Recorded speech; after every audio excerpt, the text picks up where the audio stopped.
अस्सलाम वालेकुम, क्या हाल है आप सबका? उम्मीद है सब खैरियत से होंगे। आज से बच्चों के स्कूल शुरू हो चुके हैं और छुट्टियां ख़त्म हो गई हैं, तो इस वजह से मैंने सोचा कि घर जो है उसको थोड़ा सा डीप क्लीन कर लेते हैं। क्योंकि जब बच्चों की छुट्टियां होती हैं ना, तो जब सारा दिन बच्चे घर पे होते हैं तो ऐसा सच कोई रूटीन भी नहीं होती। और मुझे लगता है जैसे घर के काम जो है ना वो ऐसे रूटीन से ख़त्म नहीं होते। तो बच्चे जब स्कूल होते हैं तो फिर मैं स्कूल छोड़ के आके 1 घंटे के अंदर पूरा घर जो है वो साफ़ कर लेती हूँ। तो जब बच्चे घर पे होते हैं तो फिर सारा दिन बस कभी किसी को भूख लगी है, किसी ने वॉशरूम जाना है, तो बस इसी चक्कर में एक गो में जो है ना घर साफ़ नहीं होता। आप लोग मुझे ज़रूर कमेंट करके बताइएगा कि आप लोगों को भी ऐसे फ़ील होता है कि जब सब लोग घर पे होते हैं तो उस तरह से काम जो है वो मैनेज करना मुश्किल होता है, बनिस्बत उस वक्त जब बच्चे और हस्बैंड जो है वो काम पे होते हैं। तो ख़ैर अब मैं सबसे पहले जो हमारा लिविंग रूम है उसको साफ़ करने लगी हूँ। तो हमारा घर जो है वो क्योंकि सारा कारपेटेड है, तो इस वजह से मुझे काफ़ी ख़्याल रखना पड़ता है इस चीज़ का कि बच्चे जो हैं वो शूज़ लेके अंदर ना आएँ। और खाना जो है वो भी टेबल पे बैठ के खाएँ ताकि सारे घर में जो कारपेट है वो गंदा ना हो। और हालांकि मैंने सोफ़ा जो है उसके ऊपर कवर्स भी डाले होते हैं, लेकिन फिर भी बच्चे कुछ ना कुछ कभी चिप्स वगैरह इधर बैठ के खाते हैं, कभी कुछ स्नैक वगैरह इधर लेके बैठ जाते हैं। तो कवर के अंदर से भी जो क्रम्स है ना वो अंदर चले जाते हैं इसके। तो आज इसको मैं डीप क्लीन कर रही हूँ।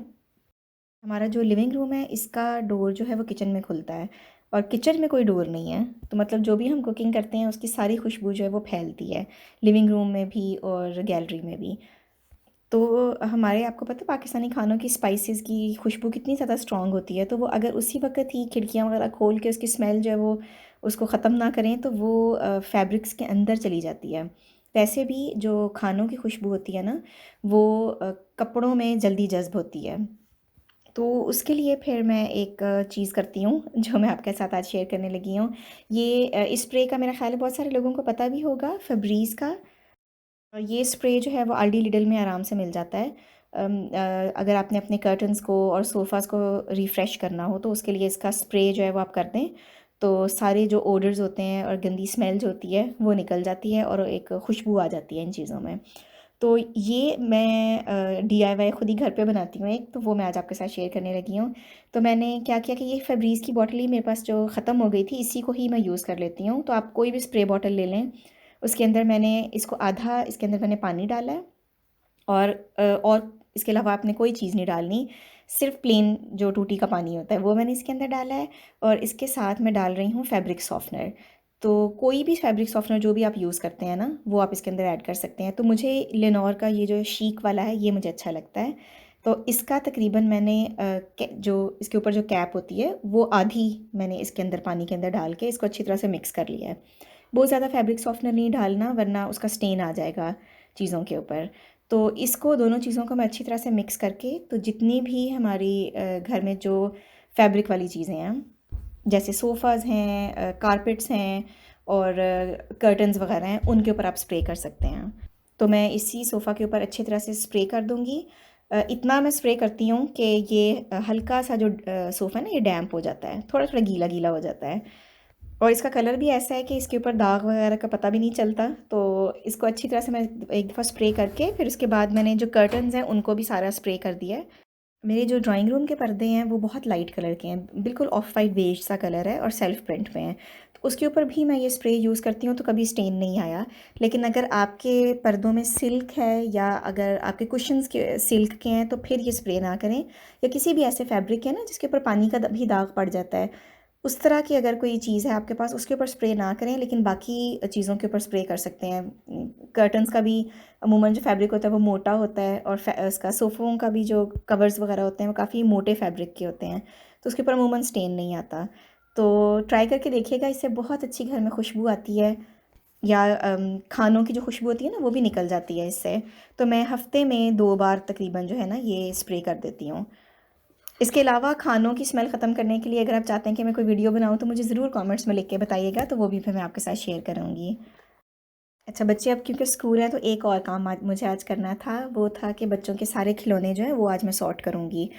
तो मैं क्या करती हूँ कि जब छुट्टियाँ होती हैं ना बच्चों की, तो उस वक़्त तो बच्चे ज़ाहिर है सारे खिलौने वगैरह यूज़ कर रहे होते हैं। तो जब छुट्टियाँ ख़त्म हो जाती हैं तो फिर मैं क्या करती हूँ कि जो बच्चों के खिलौने जो मुझे पता है कि वो अब इन्होंने खेल लिया, अब इससे दिल भर गया है, उनको उठा के मैं स्टोर में रख देती हूँ। और जब दोबारा छुट्टियाँ होंगी तो फिर वही खिलौने निकालूँगी, तो वो बच्चों के लिए फिर से नए खिलौने ही हो जाते हैं। तो मैं एक वक़्त में बच्चों की जो टॉय एरिया है उसमें बहुत ज़्यादा खिलौने नहीं रखती। एक तो उससे मेस बहुत ज़्यादा हो जाता है, दूसरा ये कि बच्चे जो है ना वो बहुत ज़्यादा, जब खिलौने होते हैं ना, जब बहुत ज़्यादा चॉइसेस होती हैं उनके पास, तो फिर वो इतना खेलते भी नहीं हैं उनके साथ। तो कोई भी खिलौना बच्चों का ले लें, 2-3 दिन के बाद वो बच्चों के लिए ना उसका इंटरेस्ट जो है वो ख़त्म हो जाता है।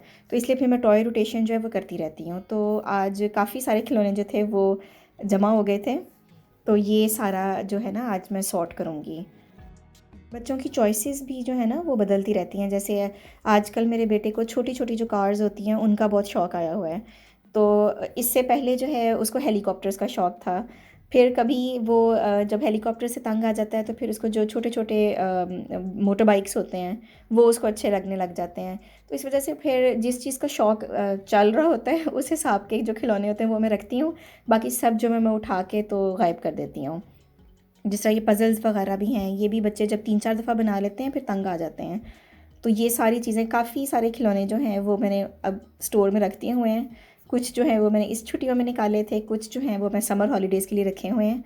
तकरीबन 6 महीनों से वो बंद पड़े हैं। तो वो जब मैं निकालूँगी समर हॉलीडेज़ में तो वो फिर उनके लिए नए ही हो जाएँगे दोबारा।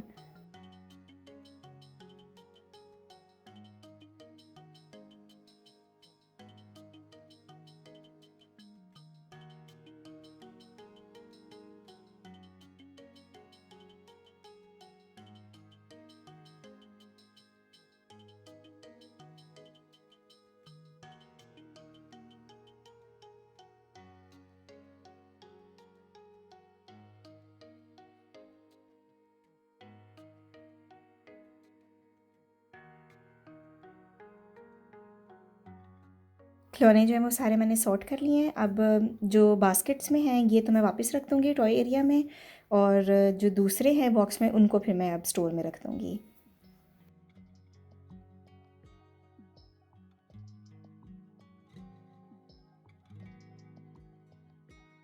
और आज मैं आपसे एक छोटी-सी रेसिपी भी शेयर करूँगी रेड सॉस पास्ता की। ये कभी जैसे हम जल्दी में हों, कुछ बनाना हो या कोई ऐसा सालन बना हो जो बच्चे नहीं खाते, तो फिर मैं ये वाले नूडल्स जो हैं उनके लिए बना लेती हूँ। तो सबसे पहले इसके लिए मैंने पास्ता जो है वो बॉयल किया है। पास्ता हमेशा जब भी मैं बॉयल करती हूँ उसमें थोड़ा-सा ऑयल और नमक लाज़मी डालती हूँ। हालाँकि पैकेजिंग के ऊपर लिखा होता है कि खाली पानी के अंदर बॉयल करें, लेकिन मैं दोनों चीज़ें ज़रूर डालती हूँ। आदत है ना, हमें चावल भी बॉयल करते हैं तो ऐसे ही बॉयल करते हैं, तो मैं पास्ता को भी ऐसे ही कर लेती हूँ। उसके बाद जब पास्ता को आपने ड्रेन करना है ना, तो थोड़ा-सा ये जो पास्ता वाटर होता है इसको साइड पे कर लें। तो मैं तकरीबन आधा ग्लास जो है वो पास्ता वाटर का रख लिया था। बाकी जो है वो मैंने सारा पानी ड्रेन करके नूडल्स, पास्ता जो है वो बॉयल हो गया था, इसको साइड पे रख लिया है। अब इसकी झटपट सी सॉस बना लेती हूँ। तो मैंने सबसे पहले पॉट के अंदर थोड़ा-सा ऑयल डाला है, और उसके अंदर मैंने फ्रेश जो गार्लिक होता है मिन्स किया हुआ, बारीक चॉप किया हुआ, वो मैंने इसके अंदर डाल दिया है। कभी अगर मुझे बहुत जल्दी हो तो जो मार्केट से मिलता है ना गार्लिक पाउडर, वो भी मैं डाल लेती हूँ।